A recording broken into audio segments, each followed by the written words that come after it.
Come explore the depths of consciousness, where we raise the vibes and open minds.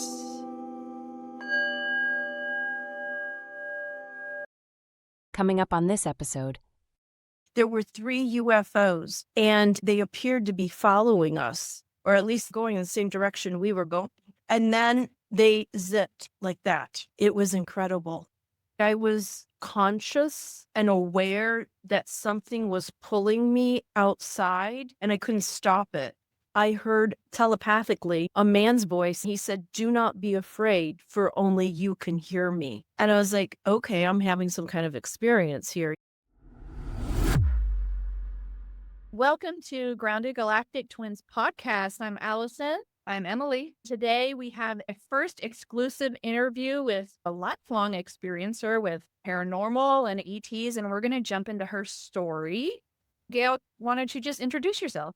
I'm Gail Storr. I am 58 years old. I am a continuing stage 3C/4 ovarian cancer survivor. I first was diagnosed back in 2022, and that's something I've been going through for the last 3 years.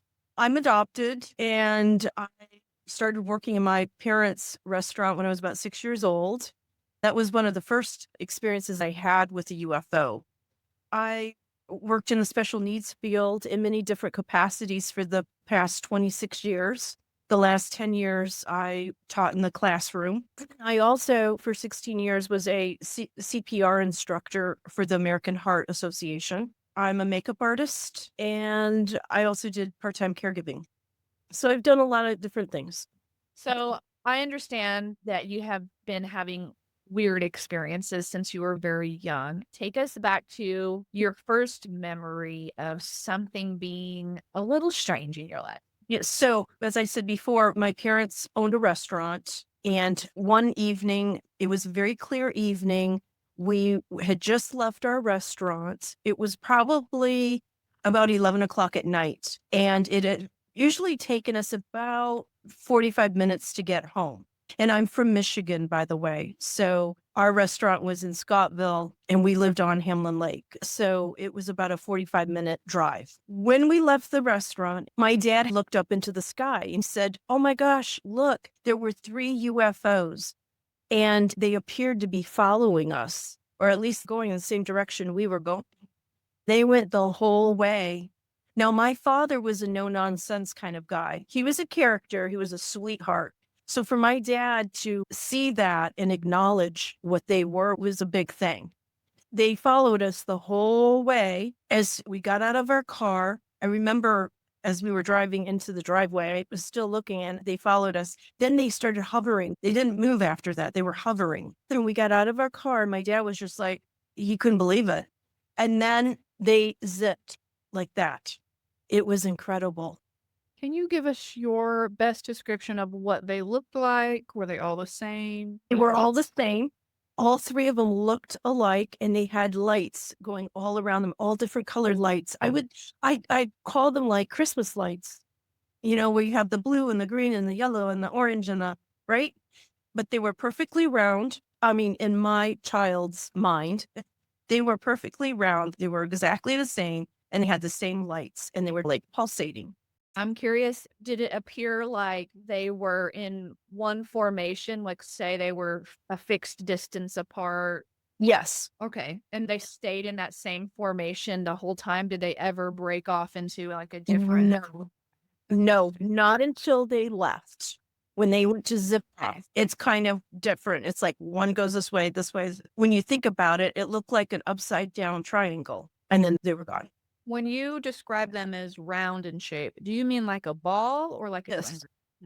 When it was dark too, could you see how tall they were, or could you even tell if there's lights pulsating and flashing, maybe you couldn't really see a different type of shape? Yeah, no, I couldn't tell the height, but the width was round, perfectly round.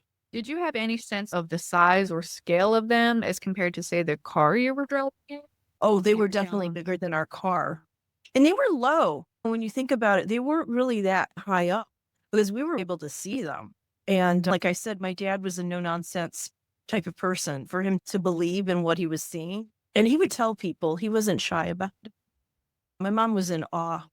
It was more my dad. My dad was very demonstrative. He was funny. He'd be like, Jesus Christ, look at that. And then, my mom was more like, oh my goodness. And then I was just like, wow. When your dad he's driving along, you're headed home. Do you remember any other details about that drive? Did your dad slow down and stop? No, he kept driving like he would, and he was driving like this and looking up and then, of course, watching where he was going. I watched the whole way home, and so did my mother. All three of us were very much aware of them. I grew up on Hamlin Lake, which is in Ludington, Michigan. We're north. Hamlin Lake, obviously, it's a lake. So we have a bayou that goes right into the open lake. We have a state park nearby. It was a clear night, so it was very dark, and you could see very clearly. Did you have neighbors close to your home? No, we have neighbors. In fact, across our road, Shagway Road, we had cabins. So we would have people that would come for the summers and stay there. And we also had cottages that were behind us. So we had it was kind of a resort type of area, beautiful in the summertime. What your general feeling is about why you think they were following you along and leading you home? I didn't get a bad feeling about them at all. I did feel as a child like, oh, they're watching us or they're watching over us. That's the feeling I got from that experience. That's amazing. I remember my very first experience as well. I think I saw a very similar craft. You talk about the different Christmas lights all along the bottom, just different color lights. I got the sense too at that experience, as well as ones that were very close following that it's just like, they're just checking on me. Like they're just here watching us, observing. I like to think when people have really young experiences like that it's just an introduction almost to see. Right. Be a theme in your life. To me, it's not an accident. Even if cars had passed y'all on the road, they can control it in such a way that experience is only visible for you guys. Even if there was another car that passed, they may not have seen anything at all. They weren't meant to see that. So I guess fast forward in time to your next significant experience. Well, not long after that experience, and I was not a sleepwalker, but one night I felt something pulling me to go outside. I was conscious and aware that something was pulling me outside and I couldn't stop it. And I just kept going and I wasn't afraid, but I knew something wanted me outside. And as I was walking, we have steps that as you walk out of our 2-story home on the lake. So as I was walking through the kitchen and then going to the laundry room and then going down the steps to go outside, that's when my mom had woken up. She was like, what are you doing? And then I kind of came to. I was already aware of what was going on, but she got me out of that trance. She goes, where are you going? I was like, I was going outside. And she's like, why? I said, I don't know. I was just going outside. So that was a significant thing, I believe. I would say it was probably about 9 years old. After that, I guess we'll just go chronologically. This was very significant. When I was about 18, I decided I wanted to move to Orlando. So I was just turning 19 when I moved here. And I was in a little apartment on 706 East Pine Street on Summerlin in Pine in downtown Orlando. It was a house made into 8 apartments. I was upstairs in apartment 7. And my apartment faced the back, the driveway or the parking lot. One night, I went to bed, had my blinds down in my living room, and I was in bed. Then all of a sudden, I woke up, got out of bed, and I felt like I was walking through quicksand. Something was drawing me out into my living room. Now I was in a very small apartment. It was one big, huge bedroom made into an apartment. I was being drawn out into the living room area. As I walked into the living room area, I could see through the wall. And as soon as I could see through the wall out into the hallway, I got scared and I was really afraid for the other residents. When I felt afraid for the other residents, I heard telepathically a man's voice. He said, do not be afraid, for only you can hear me. And I was like, okay, I'm having some kind of experience here, you know? It's what I felt. I'm not going to say it's what I thought. It's what I felt. Then he said, "Do not be afraid, for you are loved. Do not be afraid, for you are not alone." And then at some point, too, he said, "Do not be afraid. One day you will be with us, for you are special." Then I was in front of the window and my blinds were up and I saw a craft. It was orange with yellow lining and those Christmas tree lights, all the colors going like this. It was open halfway. You could see little gray children's chairs and you could see gray carpeting. Now, I don't know if it was carpeting or not, but that's what I felt it was. There's a lot of feeling in this. I wouldn't say it was thinking, it was a lot of feeling. I also heard what was like a submarine, like a sonar. Ping, ping, like you were underwater in a submarine. That's what it sounded like. At some point, I was right there, and looking back, I don't feel like I was alone in that room. I felt like there was a being or somebody with me. I remember standing there, and he was just talking to me, talking to me. Now I realize, because, back then we didn't have the language that we have now, like telepathy and all this. So now I realize it wasn't like he was just talking to me, talking to me. They were downloading things in me. And I was again in a trance and they were just talking to me, downloading. And then I would say that's it. The next morning I woke up and I went, oh my gosh, I had some kind of experience, And when I looked out in my living room, the blinds were up when usually my blinds are always down for safety. After that, I started getting premonitions and I also would just know till this day. Sometimes I just know things. People say, oh, you're sensitive. You stick to it. No, sometimes I almost can feel, like I know what someone feels. And that can get me in trouble sometimes. But after that, I started getting this, like, if I were to say to you, I know without a doubt, that means that's going to happen. Or I know that is what is, like without a doubt. And it's been ever since I had that experience. It was more heightened then. And now it's just developed more, if that makes sense. It does. The night that this happened, you talk about like being drawn out. Do you think you ever left that apartment? I will tell you that I think they let me, before I walked to the window, I let whomever it was that was talking to me know I am not afraid of you. And they knew that. I also believe that they knew everything that I'd been through in my life. And I think they were a little more, I don't want to say gentler with me, because I suffered extreme child abuse from my adoptive mother growing up. And it was really bad. So I think they knew that. And they didn't let me remember other stuff, but they let me remember so much, like what I'm telling you, what I remember, especially the do not be afraid, for you are loved. Do not be afraid, for you are not alone. It was very important for me to know that. I have to say, every time, and I've heard it 4 times now when you've talked about across the various conversations we've had, the words that they say to you, I get goosebumps and chills up my back every time you repeat those words. That's how powerful the energy is from these beings, that it is literally goes through time and space. They were telling that to you. You're telling that to us. I'm literally feeling that energy. And Wow. Oh when our gosh, I'm getting listeners chilled listen now. back to it, I hope that it expands into our listeners as well. And you've talked a lot about, it's like just a knowledge that you have. It's a feeling that you have. It's just like a knowing in the moment.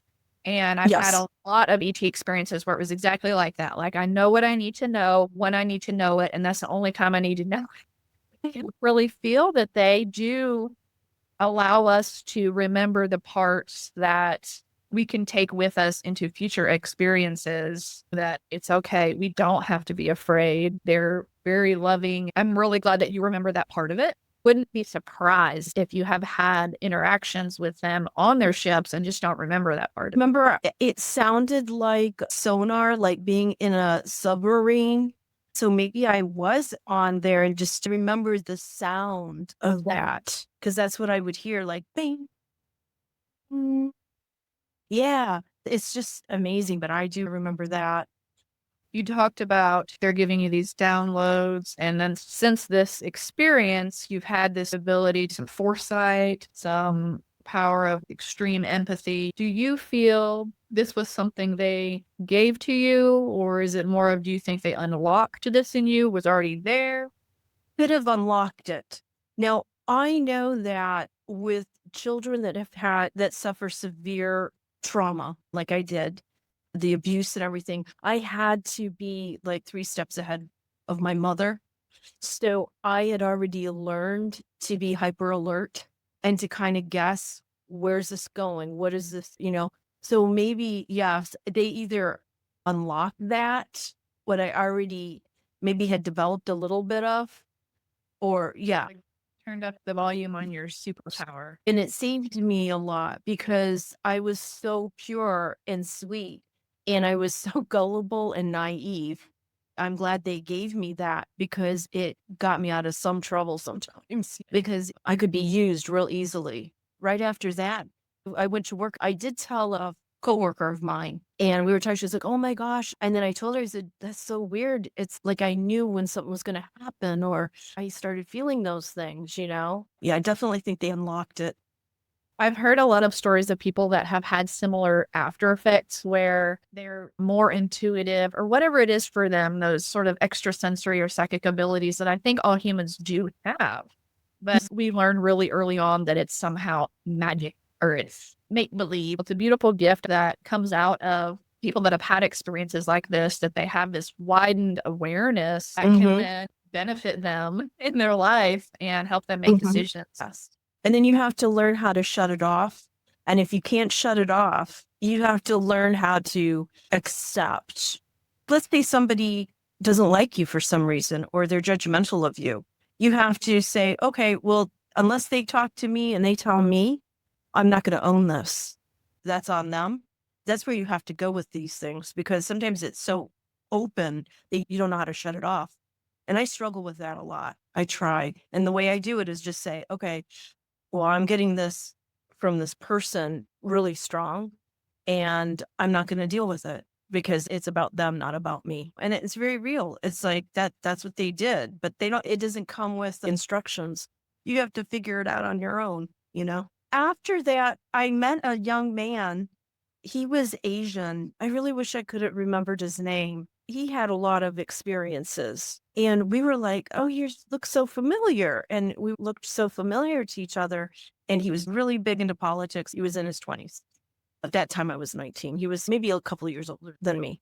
I remember being in a ship with him and we were coming up. But when we looked down, we saw cows and we were coming up like that. And that's what I remember. We remembered each other. He remembered you from the ship. That's what. Yeah, and then I remembered him. He reminded me. And I went, oh my gosh, I remember that too. It wasn't a false memory, but I remember the feelings I had. I really felt I was worried about the cows.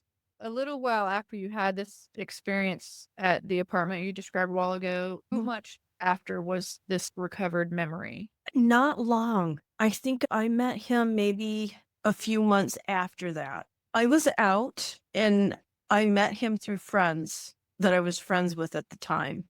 It's like we knew each other, soul to soul. He brought it up and I went, oh my gosh, I had an experience too. Did you stay in connection? No, we didn't. I may have gotten his phone number, but he was just visiting. He wasn't living here.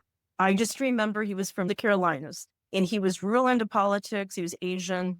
Did you feel validated? Because even up to that point, you're comfortable talking about it to other people, whatever their reactions are to you in person, who knows what they're really thinking in their head. And if you're like me and a lot of other people that have had experiences, I feel like at times they can be very judgmental, even just in their minds, or they're maybe walking away going, wow, she's off her rocker, or something like that. Yeah. Then experience some other person that you can touch and see and talk to from a prior ET experience. Tell me about your feeling of having that realization that this person was there. Yeah, I mean, it feels good. And my adopted mother, she was very open to things. She went to psychics and she did a lot. So I've been around that. I'm very open about things. I believe there's more to life than what we see. Most people who have been around me, I've never had to worry about if they thought it was crazy or not, because I know that they know that I'm more open. I'm just open to things, and they've respected that. Now, I don't know behind my back, I have no idea. But to my face, I haven't really had a problem with, nor do I care, because I feel like we all believe what we believe. And so that's never been a problem. But it does feel good, like knowing you guys. And then, like, when I met him and knowing that you have your tribe is very comforting. I think even just when you and I have had conversations, I always come Mhm. away feeling more open. How we exchange energies with each other, especially if someone is on the same wavelength. I get that sense whenever I talk to you and other people that have had experiences too. I think it's important to find your tribe, definitely. I always get something new every time you and I talk. I get a new synchronicity or a new memory from something that's happened with me that I can connect with you. Oh, It's I been love that. it's just been so beneficial for me to know you. Me too. You guys are lovely. Also, in 2022, when I was diagnosed with my ovarian cancer, the day I was diagnosed, I came home. It was, I think, March 7th. I came home. I had taken a nap. The TV was off. I woke up, but I had my eyes closed because I didn't feel like opening them yet. I heard in a very deep voice, a man's voice. He said, "You are healed." I opened my eyes. I was not afraid. And do you know, I don't want to say I never cried, but after that, I was like, well, I'm going to be okay. And it got me through the worst of my situation. I actually went into remission. I was drowning in my fluid and didn't know it. The doctors still hadn't known, even though they diagnosed me, they didn't know I had 1,500 milliliters of fluid in one lung and 1,800 in the other. I was drowning. At the 31st, I was supposed to have surgery. When I went in, they're like, we can't do your surgery. So they admitted me to Winnie Palmer. That whole week, I was able to get most of that drained out. And then I started treatment and doing all these things. But I'm getting off track here. But the point is that we went through the whole thing, and that was like the worst of it. And the doctor said it looked like somebody opened me up and took a salt shaker and shook peritoneal implants, tumors all inside of me. I was in bad shape. Thank God that I went into remission. I don't know if you realized it, but when you said that you found out about that on March the 7th, you realize today is March the 7th, 2025. Oh my God. Oh no. Oh my gosh. I Oh, pointed to the date on my computer and showed Emily right after you said that. I'm like, I wonder if she even realizes that today's the oh my anniversary. God. Damn. Oh my gosh. It's so crazy. 3 years. Oh my God. Goosebumps all over again. This is how synchronicity works. This is a sign. And we're talking about them. I think that at least the ones that I've dealt with, the beings, I feel that they're very spiritual. And I've been able to help people through, I know some people don't believe in it, but I do cards. I'm very accurate and I've helped people. Tarot, Oracle.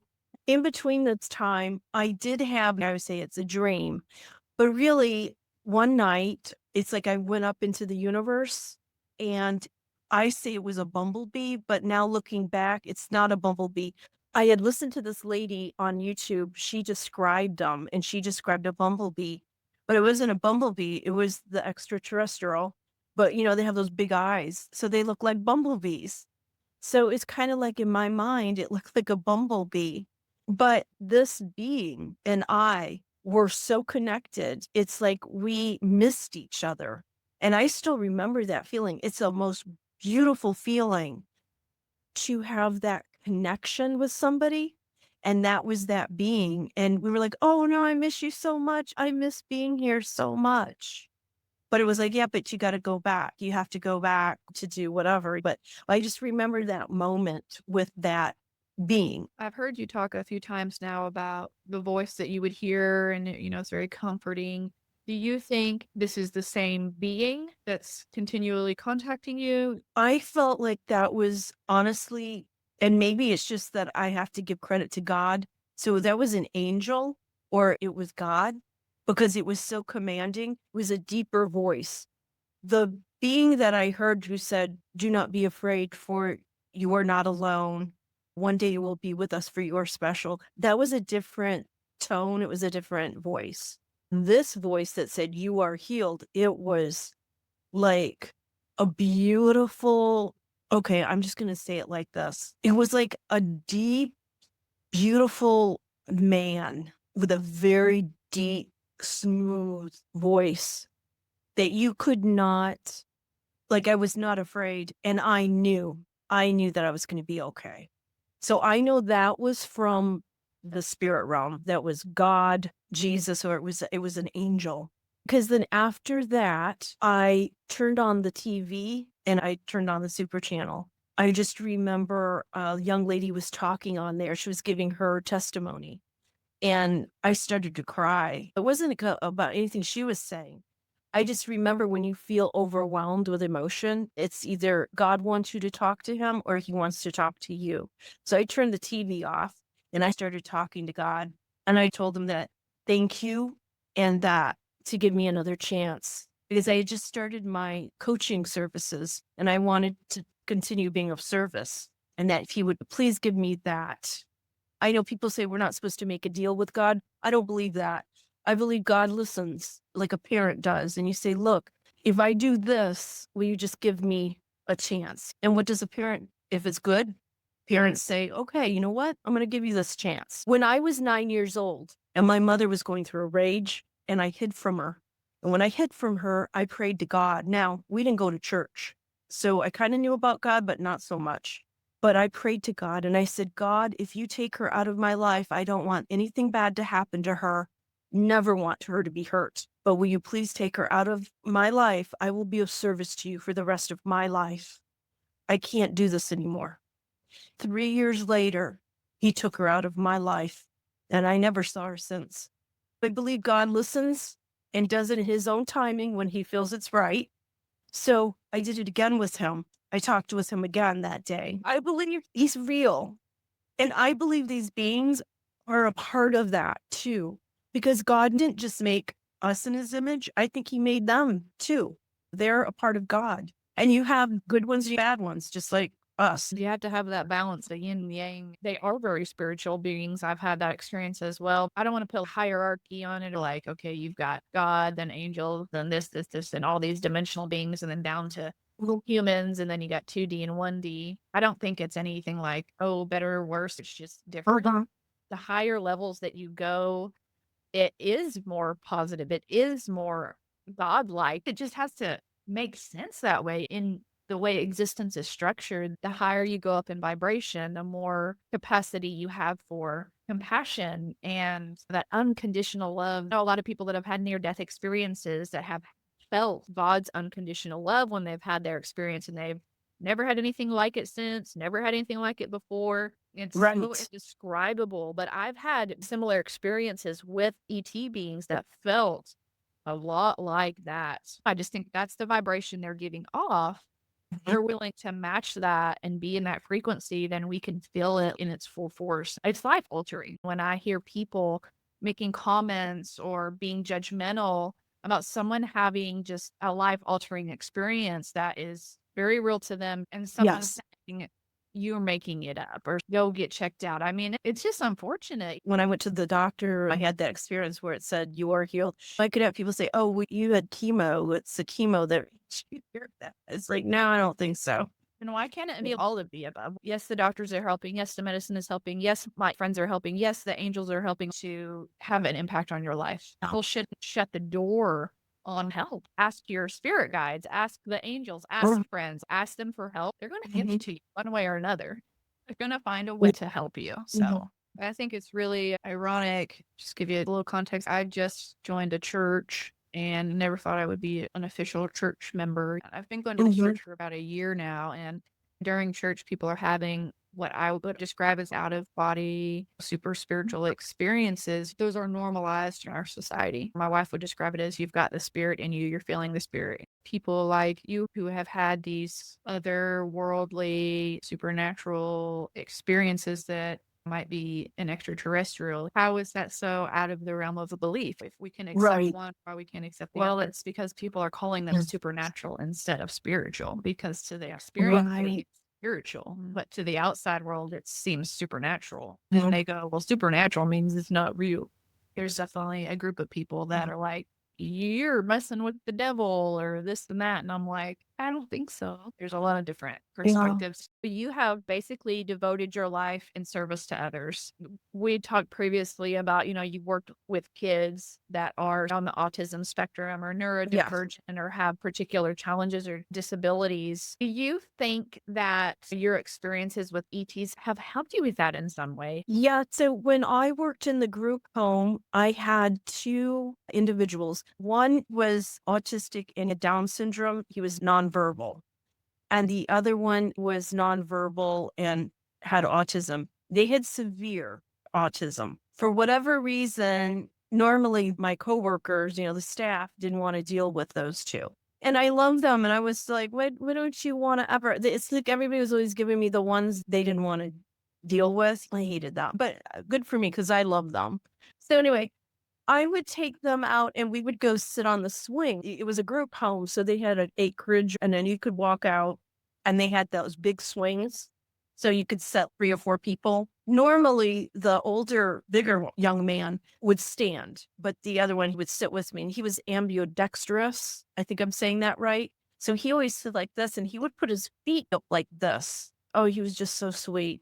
But anyway, I told them both, I said, you guys are such angels. Now, they weren't looking at me at the time, but I was like, you guys are such angels. And I was like, I just love you so much. And I think I talked to them and I said they had a reason for being here and that they were a blessing. All of a sudden, the one that was sitting with me turned around and looked at me. And he literally looked me in the eye and went like that. And it's like, oh my God. Like he understood what I was saying. This again, he's nonverbal. And unfortunately, teachers, people who are in in this field don't think that they know anything, but they do. Totally understood what I was saying to him. And then the other one too acknowledged in his own way. Universal language of love. And I had it with another young man that, again, they would do the same thing with him. He had some severe behaviors. Well, they all kind of did, but this one definitely did. I could tell him, don't start, don't do that, because he would have a precursor to like spitting. But I remember one time somebody died and I was really upset. He kept looking at me, very concerned. He came over, he sat with me on the van and he just looked at, and like, I was like, oh my God, like he understood. But it's because we had that bond. I've worked with some kids, not in the capacity that you've had, but I've worked in resource rooms and classrooms from very severe to not severe at all and different abilities. Yeah, it's so unfortunate. People just write them off because they're not at the same academic level as these other kids. And I'm like, who cares? And they have just as much love to give and they have something to offer the world. And a lot of people don't think that they do. I think one of the gifts that you're able to give people, kids or adults, that they can be themselves and they're not going to be judged. You can have compassion and help them gain their identity because everybody else is trying to tell them who to be and what they can't be and who they aren't. Who they are. Exactly. It's like they're so confused about what am I even supposed to be? Who am I supposed to even be? Right. And it makes me think that you having these experiences throughout your life with ET beings has given you a little bit of practice communicating with people of a different vibration than you. I don't think it's a coincidence that you've had these ET experiences, but also at the same time have been doing what you do for a living and helping people. Yes. And it's interesting when they said, one day you will be with us for you are special. Now, I'm not saying I'm special. I just mean like, oh my gosh, like I wondered at times if children who have autism, if they're, I don't know, if they're part of that higher vibration, if you know what I mean. Yeah, I've definitely heard that theory that if people come in, they incarnate into this 3D body, it's very dense. We forget who we are. We forget we're this grand soul. We forget we're connected to God. And then we're stuck in this body that's limiting. Everything is so limiting and heavy and hard, but yet they're more connected to spirit. So in their mind, they're living a completely different reality from their body, basically. Right. So I do strongly believe, especially those on the autism spectrum, that they are living at a higher frequency, but for whatever reason, the bodies that they're in, it's like they're not in sync or something. When someone comes in and incarnates with a particularly hard life, they're always here to teach us something and to help humanity grow and to help their family grow. You just have to bless them and thank them for their service. Right. We were talking about when these things happen, you're going through a transition in your life. I definitely was going through a transition in my life. I remember one time when I was 19 and I had that experience in my apartment. I had a mirror that was in the living room. And as I was walking past, I was being held by Jesus. I saw his white robe and his gold sash, and he was holding me. I remember that when I had all those experiences. You've going through a transition, or maybe you've just had a traumatic event, and then you have these experiences. Do you feel it's the trauma or the transition or the stress that's involved is helping you to have this extra sensory perception of these other beings, whether they're angelic or extraterrestrial? They're Um, able to comfort me because when I was having those traumatic experiences, your energy goes way up. If your energy is really, it's kind of like boiling water in a pan. It gets to a point where you have to turn it down because the water's going up. There's so much going on. You know what I mean? Like friction or whatever is going up, that they can better communicate with you because your energy's so high. If they're following you from childhood, this will be the part where listeners go, she's crazy. I have had experiences with implants. I'm Mhm. aware of where some of mine are. I have one on an x-ray Oh, implant, wow. actually.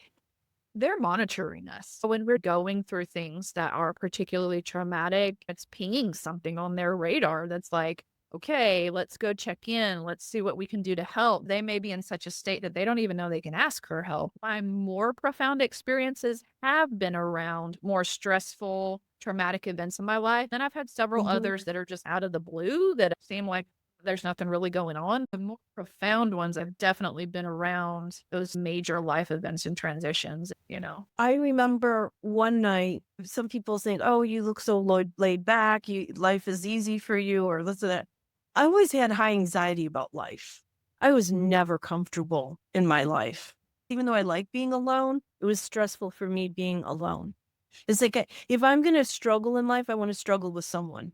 I've always felt like I was always alone. But anyway, I remember one night I was just crying and I said, "God, help me. I don't want to be alone anymore." If you ask him for help and you mean it, he will help you. But I think when your energy is really going, that's when you can connect what you need to connect to, whether it's extraterrestrial or it's God. I mean, it's your sort of announcement to the universe that I'm ready for this next step. Say it out loud because that gives it much more energy. It's kind of like we watched this show Ghosts. It's really funny. And it's these people that died. This lady she had gotten in the will, she had gotten a bed and breakfast or a mansion or whatever. And there's these ghosts have lived in this mansion for years and years, right? But one of them, he can make things move, but he has to put a lot of energy into it to touch that object, to make that object move. And that's what I mean. Like, I think even with us, we're alive, but I think in order to have those experiences, you have to have a heightened energy. You really got to build that energy up to connect. The high level of emotion, go have a beautiful experience at a concert with a bunch of people who are super excited all at the same time. I know. Like these festivals or church, and then everyone's up and happy. You walk away being like, oh, that was great. That was a great experience because you're all kind of feeding off everyone else's high energy. You don't see it, but it's real. What do you want the audience to know most about people like you who have these types of experiences? That we're just ordinary people. We're not especially anything. To be more open, there's more to this life than what you see. And be willing to go outside the box a little bit. A lot of people will tell you you shouldn't do this or that. You shouldn't do oracle cards, or you shouldn't believe in this or that. We're made up of energy, and that tells you that we're more than what you see. And I think a lot of this does just happen to ordinary people. Just people who you know, one day you're just sitting there and all of a sudden you have an experience. If somebody tries to shut you down right away, it's really out of their own fear. I had somebody one day, they were like, "Oh, you do tarot cards? Oh, that's not good. Oh my gosh, that's not good." But then I found out that they had gone to a tarot reader. So it just told me that it's out of their own fear about not understanding something. So don't let other people shut you down from understanding these things. Don't let other people hold you back from learning new things. And don't be afraid to live your life. Challenge yourself and open yourself up to the possibilities of what is out there. We like to end all of our podcasts with big questions to our audience. I would love to pose a question. What are some of those things that you're fearful about and why? Is it because it's an unknown? Is it because it's something you've been taught? Have you even ever experienced it? If not, then what is it that's causing your fear? I challenge people to look into that part of themselves and see if Yeah. there's something they can discover. There's a lot of symbolism in church, and I'm United Methodist. And there is a lot of symbolism in the Catholic Church and all churches, right? I mean, that's what our life is made up of symbolisms. Our language is symbolism, our symbols. Just keep your mind open. It's a good thing to think about, especially when I've done my card readings and I'll have people they'll say, "Oh, you're going to go to hell." Yeah, but your church has a lot of symbolisms that they use, if you think about it, and rituals that they do. I think that our worlds are evolving, and I think a lot of people are evolving and realizing that the old ways, people just have to get used to newer ways of thinking of things. That's where we're headed as a society. I'm excited about Yeah. that. But, everyone does things on their own timeline, and we have to respect how people want to choose to live their Right. lives. Absolutely. Yeah, Yeah. absolutely. I would say to all of you listening, live your life. I know it sounds like a cliche to smell the roses. We really do smell the roses. I never smelt the roses. I remember one day I saw some roses. I want to smell these roses because then my whole life, all I did was work. You want to have balance and really live your life. I remember when I was working in the classroom, we would have summers off. I worked when we had those summers off. I wish that I would have gone on a train like I always wanted to, go to Savannah, Georgia, to Chicago, and just travel during that time that I had off. I should have done that. And I didn't. For some reason, I was stuck in thinking that I had to prove myself to my family, to other people that aren't even here anymore. They've died, they're gone. And I'm still living here. And now I've got cancer.